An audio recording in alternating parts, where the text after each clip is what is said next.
Santa, tell me when you'll show yourself to me.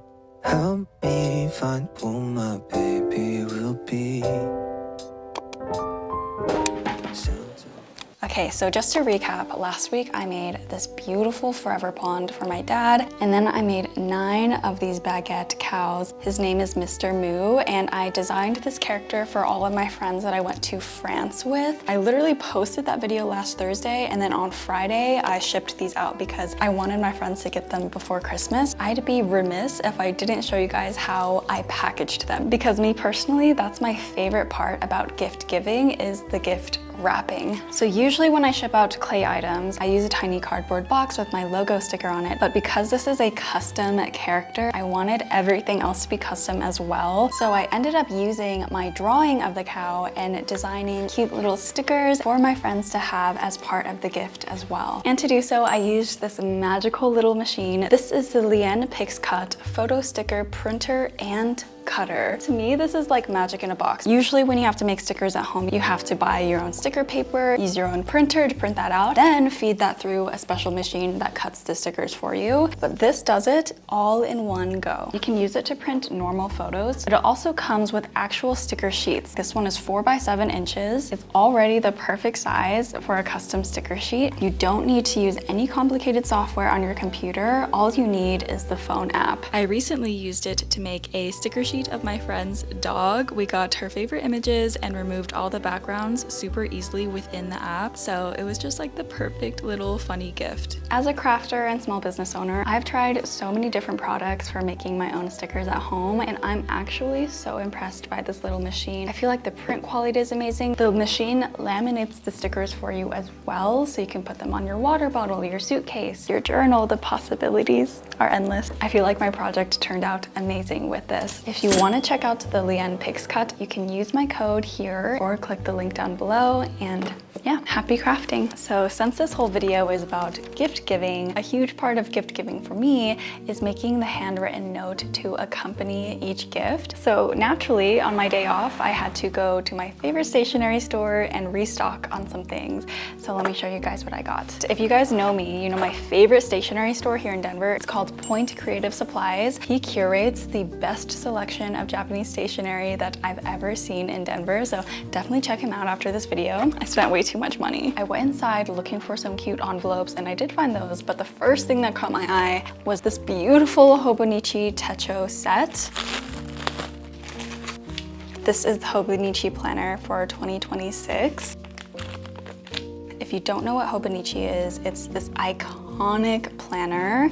It has a cult following. Oh my gosh, it's literally glowing. It's so beautiful. Usually I get the Hobonichi Weeks, like it's a longer, skinnier version, but this year I really wanted to try out the original A6 size. It just has way more room to write on each day. Oh my gosh, it's so beautiful. And then in the set, it came with this beautiful plaid cover. What's nice about these is that it has room for your cards and just any other pieces of paper that you want to keep for junk journaling, memory keeping, as not 1, but 2 pen loops. I'm so excited about this, you guys. The next thing I got is this 2026 paper calendar. The calendar that I have now is also from Point Creative, so I knew I wanted another one for this upcoming year. I love the ritual of tearing off a page day by day, and this one follows the phases of the moon.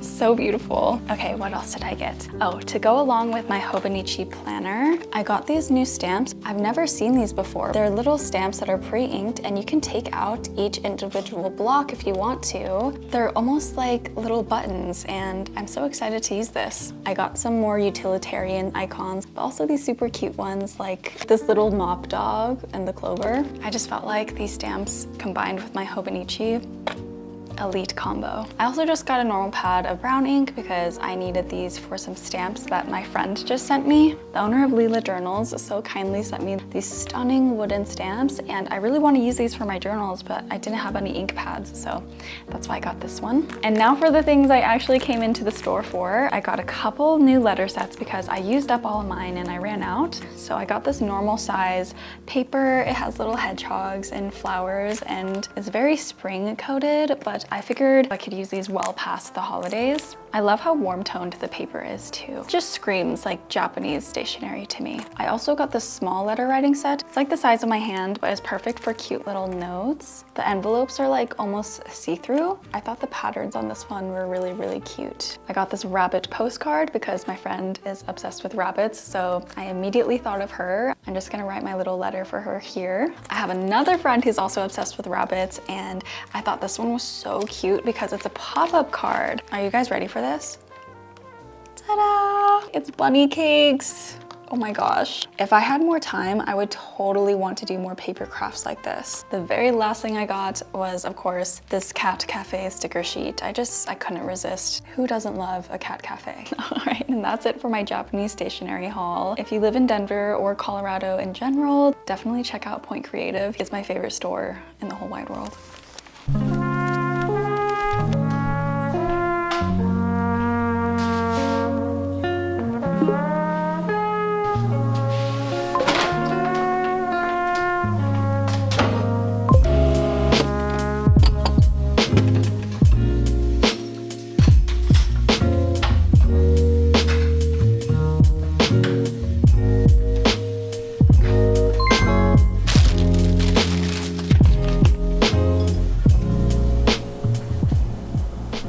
Good morning, friends. Today is Wednesday, December 10th. For breakfast, I have this beautiful panettone bread from our local bakery, and then just some black coffee because this is really sweet. I know I shouldn't be having this for breakfast, but it's the holidays. Whenever I have something sweet with like black coffee in the morning, I always think of my mom. She loves having a sweet treat with black coffee. It feels very chic for her. She's also obsessed with panettone. Every year for Christmas, she goes to the World Market and buys panettone. So this is for you, Mom. If you've never had this before, it has like orange and raisins in it. It's so good. The reason we have this cake is because it's left over from a little holiday get-together I hosted yesterday. Kind of last minute, no official invites were sent or anything. I just texted each of them and said, if you want to come over Tuesday morning, we can wrap presents or write letters together or just bring any project that you're working on. I picked up some pastries from the bakery, including this cake, and it was just the coziest of times ever. I always used to be afraid of hosting things, especially around the holidays. My anxious mind is like, all my friends are all too busy. Like, it's a lot to ask them to drive up here and find parking in the city. What if I send this big invite and and no one shows up? Like,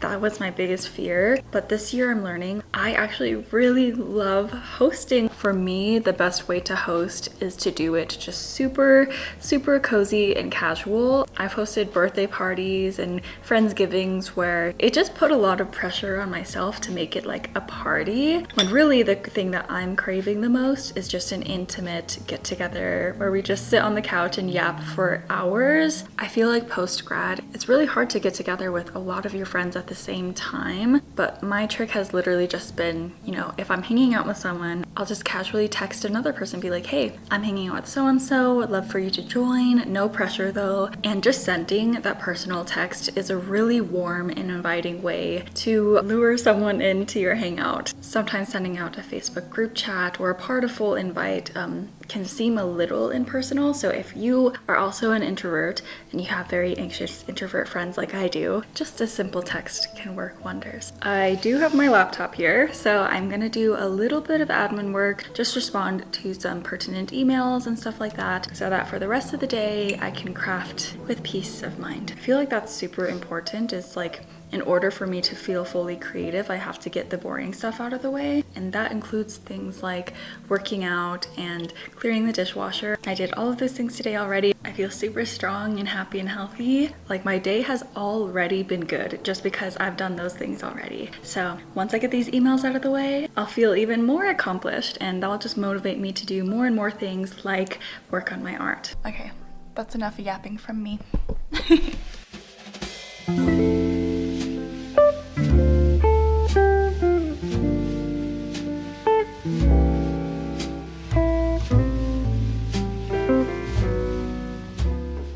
So when I was a kid and I first started sculpting with polymer clay, one of the very first things I made was this peas in a pod kawaii charm. It was a very popular thing to make on YouTube like 11 years ago. Kawaii cute stuff was all of the rage, and so I made these peas in a pod and I gave that charm to my sibling. Apparently that became like their good luck charm. They put it in their pocket and took it to all of their tests in middle school and high school, and eventually the charm broke. So I thought it'd be a really cute idea to remake that same charm and give it to them for Christmas.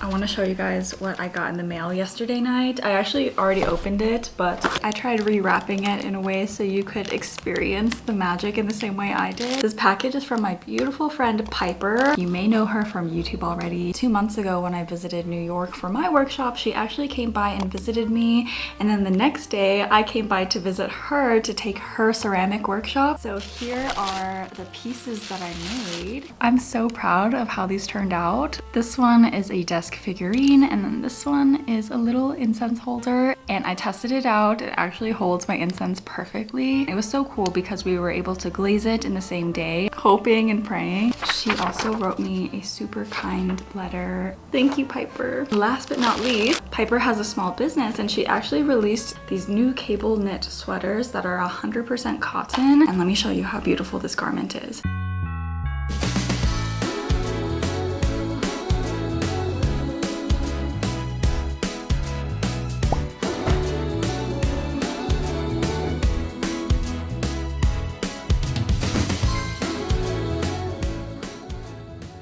Good morning, friends. It's the next day. I woke up this morning feeling so inspired. I have so many ideas just churning through my head, so I can't wait to show you guys what we're gonna sculpt. Today we're making a gift for my best friend, Allie. You guys may know her as the illustrator of my coloring books. We first met back in college when I was just a design student and she was an illustration student. And I don't know, she just gets me. But other than being an amazing artist, she also loves to bake. She has this secret Instagram page called Tiny Breads. Why don't I just make her tiny breads? This is perfect because a while ago I bought these clay cutters and molds for tiny desserts. I originally ordered these for my clay workshop back in New York because I figured having cookie cutters would make it easier for my students, but it didn't come in time, so I've actually never used this before. I think this will be perfect for this project. All right, let's get started. Silent night, holy night, all is calm, all is bright, round yon virgin mother and child. This is what we're making. These little bear breads, as well as her little turtle breads.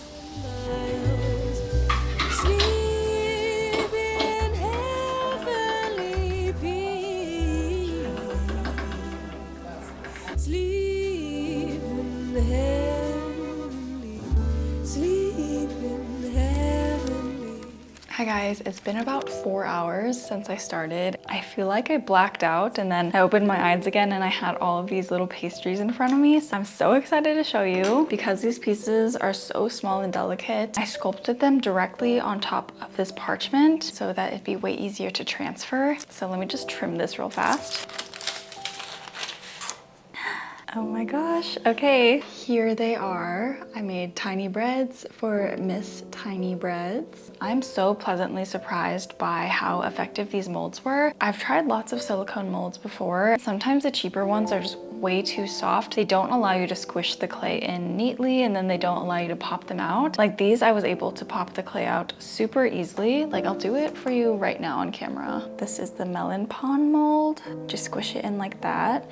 And you do have to like finagle it a little bit, like loosen it up, and then use your X-Acto knife to like peel it out. But that was in real time, you guys. So easy and fast. But then of course I had to add the tiny little turtle head and the features, and then I did the bear bread as well. So yeah, I'm so proud of these. I did end up using the charcuterie board cutter to make like little cookies, because she does make a lot of cookies. I'm thinking these 4 little plates will be magnets, and these will be little phone charms for her. But yeah, so cute. I'm so excited to bake these. And now, since they're already on parchment paper, I can just slide them off like this. Yay! If you're interested in making tiny pastries out of polymer clay, I highly recommend these molds. I'll link them down below. This was such a fun, easy way to make little pastries, and you know, you can still add your own personal touch by how you arrange everything and how you shade. There were 2 things that I did that made this process so much easier. The first thing was I chilled the bread in between adding all of the features.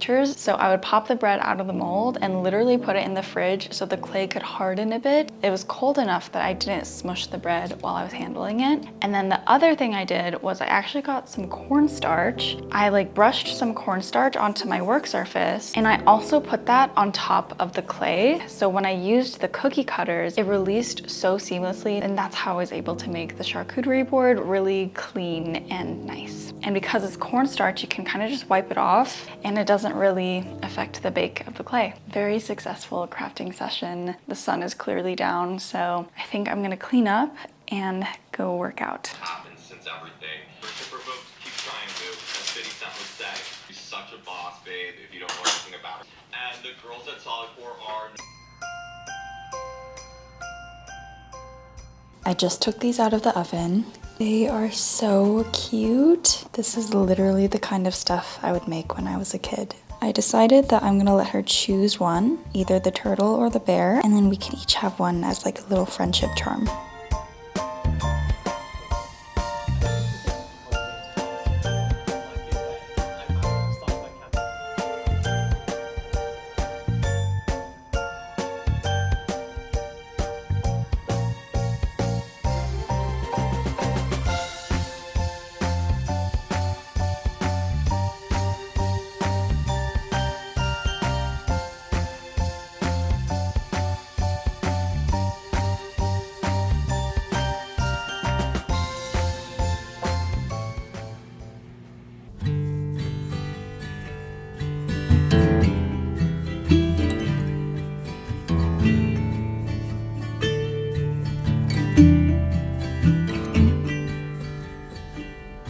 Rusty red on her shoulder, I was cleaning